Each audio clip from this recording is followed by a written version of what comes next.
Obra No Rumo do Mundo de Regeneração, de Divaldo Franco, pelo espírito Manuel Filomeno de Miranda. Capítulo 13. As investigações prosseguem. Os espíritos que seguiam o bispo de conduta infame pareciam aturdidos com o que acabaram de ver. Mesmo aqueles bulhentos que foram retirados da sala e conduzidos a um espaço contínuo, mas se perturbaram. Tratava-se de um grupo de mais de 50 áulicos a seu serviço, que, ante o espetáculo da transformação do perispírito do seu algoz, ficaram perplexos.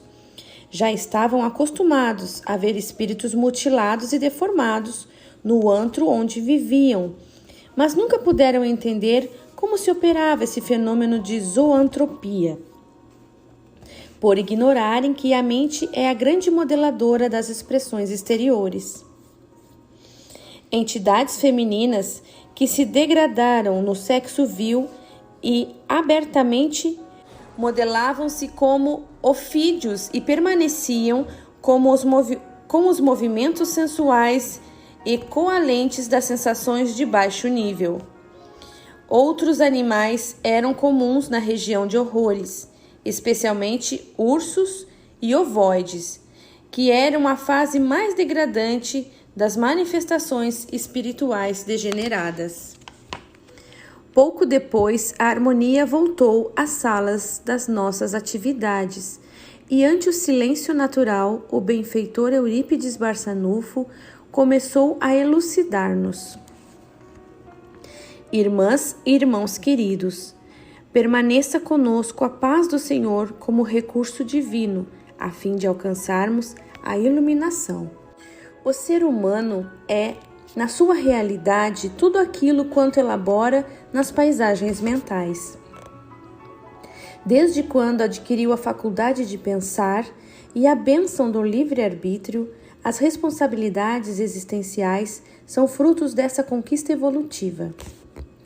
O cérebro, como dínamo gerador de forças impulsionadas pelo pensamento, possui a capacidade de transformar ideias em realidades, transferindo as ondas para as formas, tudo quanto se constrói na área psíquica. A matéria maleável, nesse caso o ectoplasma, condensa-se em torno do campo da forma e se passa a viver exteriormente, o que é exclusivo dos conteúdos internos. De igual maneira, os acontecimentos são programados conforme os atos praticados em experiências anteriores, tornando-se efeitos vivos em expectativas de transformações. A vida humana é mais de natureza mental que orgânica, estabelecendo os parâmetros de comportamento de acordo com a cultura das ideias íntimas. Jesus foi muito claro ao expor que, onde estiver o tesouro, aí se encontra o coração. Tudo quanto acalentamos nas nascentes do ser, o pensamento passa a ser de nosso interesse inadiável, mesmo que disfarcemos, evitando que o exterior revele o seu real que está oculto.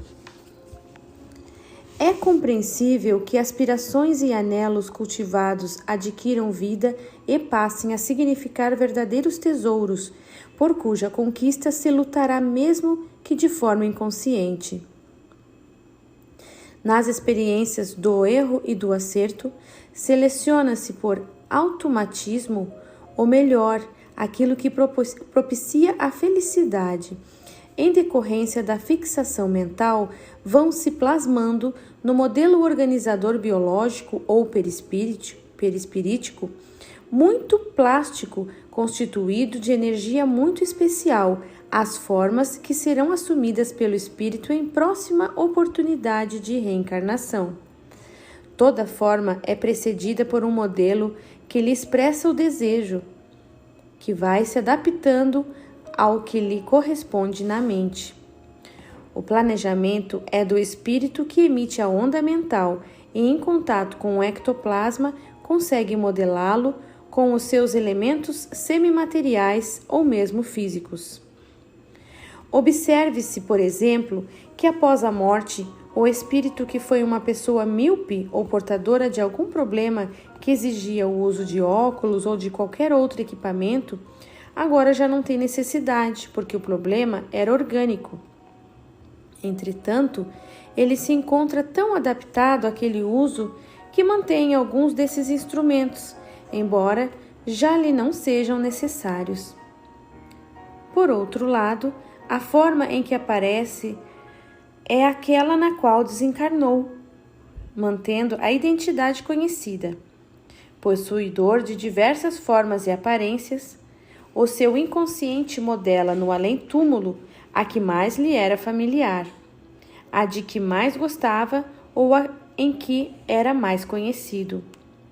Desencarna uma criança, por exemplo, e deixa saudades inomináveis com um imenso desejo de reencontro dos afetos que ficaram. Mas, no além, a grande maioria desenvolve-se como se estivera no corpo físico, e quando os afetos vão encontrar aquele ser amado, ele toma a forma em que desencarnou, não a que no momento o reveste, que poderia gerar um grande choque. Passado um período de adaptação e convivência, o espírito volve ao natural do momento que vive. É de muita relevância a vida mental, porque é a fomentadora de necessidades reais e falsas, assim como mantenedora da memória e de todos os acontecimentos e clichês formulados. Eis porque a recomendação de não pecar por pensamentos é muito válida, porquanto da mente à ação se separa apenas a oportunidade para aqueles que não têm controle sobre a fonte das ideias. Manter, quanto possível, o pensamento lúcido é tranquilo, qual um lago sereno, é o ponto ideal que todos devem alcançar, para então edificar nessa paisagem sobre a serena e as futuras programações evolutivas. A disciplina mental é urgente e necessária em quaisquer fases existenciais, porque se trata apenas de um hábito. Ninguém de estrutura normal vive sem pensar. Toda vez, porquanto, quando seja atingido por uma ideia frívola, embora interessante, substitua por alguma outra vantajosa que lhe ocupe o lugar.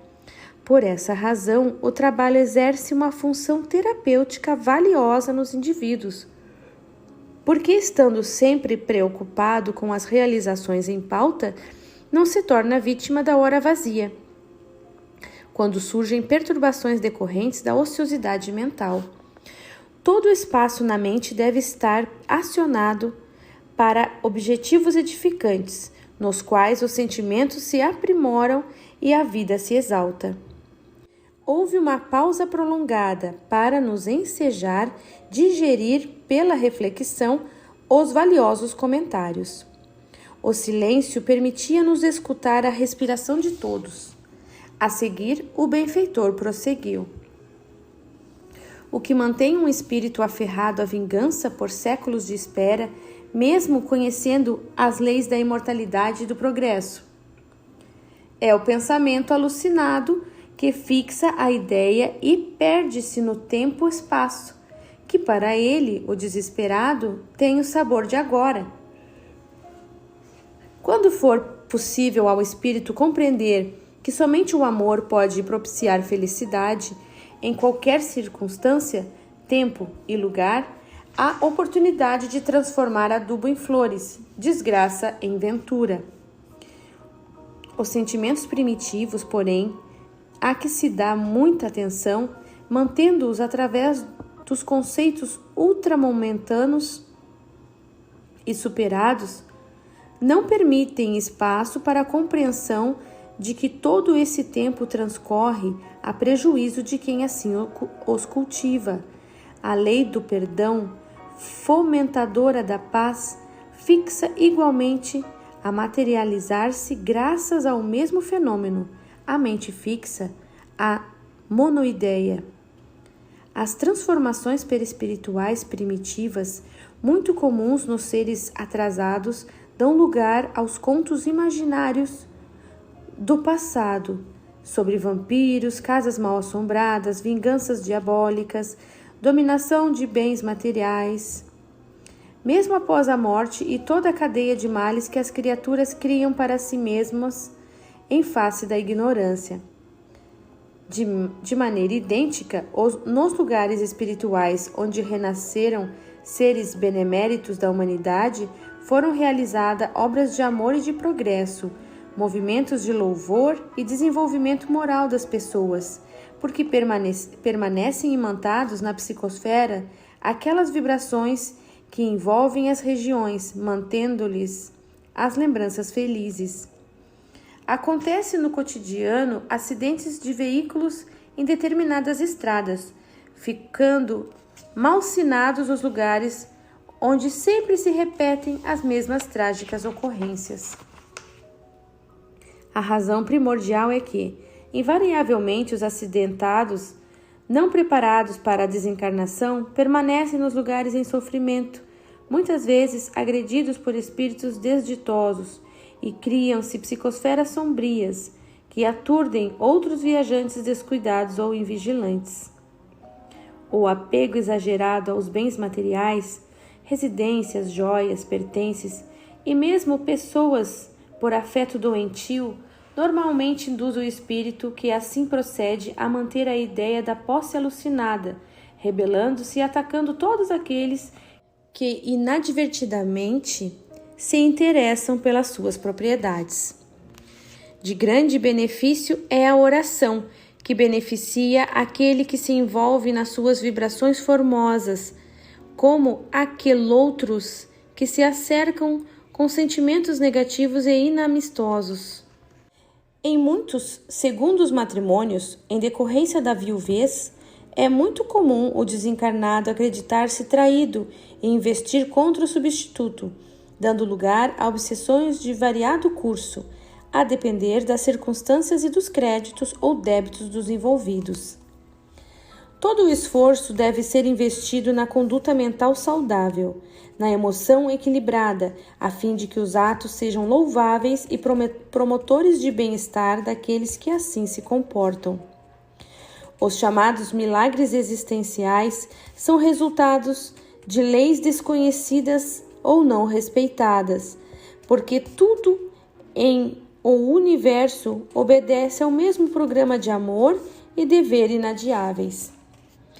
Pensa no bem e a luz da paz clareará os teus passos na direção do teu triunfo imortalista.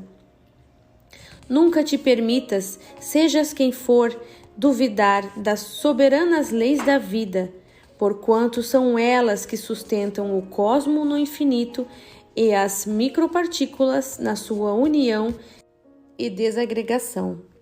Desejando que todos compreendamos e hajamos com sabedoria, devemos nos arrastar pelo pensamento cósmico na direção da plenitude, que é o reino de Deus dentro de nós. Silenciando, experimentamos imensa tranquilidade, acreditando ser muito fácil a busca do Pai em tudo e em todos. O amor ilumina a alma que deseja amar. Na sinfonia do silêncio na madrugada festiva, de astros no empíreo, podíamos ouvir os soluços das ondas do mar quebrando-se nas praias belas que as confortavam.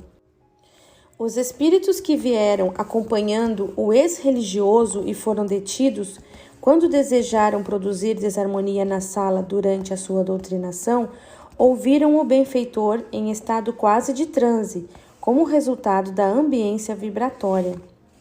De imediato entenderam que o irmão Spinelli, que lhes dirigiu a palavra explicando a razão por que ali se encontravam, que era a oportunidade que o amor a todos oferece, a fim de que se desperte para as responsabilidades da vida. Ninguém vive a matroca e o universo não é um amontoado de coincidências e inutilidades. Conclamou-os a mudança de atitude mental, sendo-lhes facultado ficar no local em que estávamos ou voltar à sua região de ignorância e primitivismo. Também elucidou que neste período todas as edificações do mal seriam saneadas e os seus habitantes iriam ser reconduzidos à reencarnação ou, de acordo com as cargas vibratórias resultantes da conduta moral, seriam recambiados a planetas inferiores, em razão da mudança que se vem operando na Terra para melhor. Todos terão oportunidade de ascender, de prosseguir ou de permanecer nos estados emocionais que lhes pareçam melhores. A sua opção é encaminhá-los a organizações encarregadas da imensa tarefa de transferências residenciais. Houve ligeiro tumulto, acalmado pelos amigos templários e trabalhadores da instituição, porque o medo assustava alguns, enquanto outros lamentavam o tempo aplicado à situação deplorável em que permaneceram. Mediante palavras generosas e gestos simpáticos, os promotores da ordem separaram os grupos por afinidade de anelos e de imediato foram retirados do recinto, sendo encaminhados para as diversas unidades de seleção em outra esfera. Em breves minutos, o ambiente recuperou a harmonia espiritual e o nosso Eudalbo entreteu-se comentários acerca da pandemia, explicando que os denominados picos de atividades, embora denunciassem os momentos mais graves das contaminações, continuariam de acordo com o procedimento das criaturas humanas. O expurgo pela enfermidade prosseguiria ainda por um bom espaço de tempo, até quando a conscientização dos enfermos, que, de certo modo, todos o somos, em espírito, criasse a imunidade tanto para evitar recidivas como continuidade no processo contagioso. A raiz do problema pandêmico, qual de outra ordem, encontra-se nas fontes mentais e morais dos seres terrestres, que podem mudar pelo tipo de infecção, permanecendo na mesma posição de fragilizado e sujeito à contaminação. Antes do encerramento das atividades espirituais, o amigo Spinelli informou que no dia seguinte haveria uma reunião no lugar próprio, com membros de diversos grupos espalhados pelo país. Solicitou a manutenção do espírito de caridade e de amor, fluindo das nascentes do coração de onde jorram o bem e o mal. Esclareceu que os nossos comentários tivessem sempre a tônica do otimismo e da irrestrita confiança em Deus, ao mesmo tempo considerando que a oportunidade que desfrutávamos era uma bênção incomum, auxiliando-nos no crescimento íntimo e no espírito de fraternidade. Dia chegará, concluiu, muito em breve, quando as aparentes barreiras que nos impedem a comunhão mais fácil com os irmãos reencarnados diminuirão, facilitando-nos a ambos melhor compreensão do sentido profundo da vida, e será exatamente no período em que o planeta se encontre em faixa de regeneração, a todos proporcionando motivos de felicidade no transcurso de cada existência.